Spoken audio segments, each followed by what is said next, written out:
RK நகர்ல பணப்பட்டுவாடா புகாரை தொடர்ந்து தேர்தலை ரத்து செஞ்சதால டிடிவி தினகரன் தலையில தேர்தல் ஆணையம் குள்ளாகவத்திற்கு. ஜெயலலிதா மறைவை தொடர்ந்து ஆர்கே நகருக்கு ஏப்ரல் 12ஆம் தேதி இடைத்தேர்தல் அறிவிக்கப்பட்டிருந்துச்சு. இதனால அரசியல் கட்சிகள் போட்டி போட்டுக்கிட்டு வாக்குறுதிகளை அள்ளி வீசி தேர்தல் பணியாற்றினாங்க. மக்களின் நாடி துடிப்பை விளக்கும் வகையிலாக பார்க்கப்பட்ட இந்த தேர்தல்ல அதிமுகவோட இரு அணிகளும் திமுக, பாஜக, தேமுதிக உள்ளிட்ட கட்சிகளும் போட்டிட்டாங்க. இந்த நிலையில ஆர்கே நகர் மக்களை பணம் கொடுத்து விலைக்குவாங்க தினகரன் தரப்பு 128 கோடி அளவுல செலவு பண்ணாங்க. பறக்கும் படையினர் நியமிக்கப்பட்டும் தேர்தல் ஆணையத்தால முழுமையா பணப்பட்டுவாடாவை தடுக்க முடியல.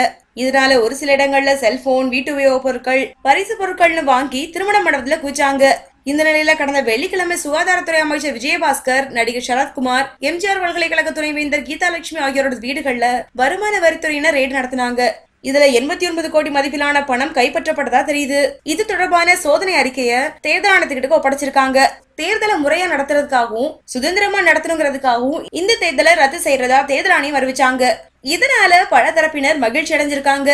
இந்த தேர்தல்ல போட்டி போட்டுக்கிட்டு பணத்தை வாரி வழங்குற எல்லாருக்கும் பெப்பை காட்டிட்டாங்க தேர்தல் ஆணையம். குறிப்பா பணம் விநியோகித்த பட்டியல்ல முதல்ல இருக்கிறவர் டிடிவி தினகரன். இவருக்கு தேர்தல் ஆணையம் குள்ளா போட்டுட்டு பணத்தை வச்சு மக்களோட மனசை வாங்கிடலான்னு கணக்கு போட்ட கட்சியினருக்கு நல்ல பாடம் புகட்டியிருக்காங்க. மக்களுக்கு நல்ல பணத்தை கொடுக்க விட்டுட்டு கடைசி நேரத்துல தேர்தலை ரத்து செஞ்சிருக்காங்க. தேர்தல் ஆணையத்தோட இந்த முடிவு வரவேற்கத்தக்கது.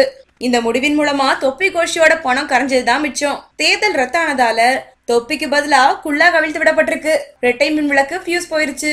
உதயசூரியன் உதிக்கல, தாமரை மலரல, முரசு கொட்டல, படகு கரை சேரவே இல்ல.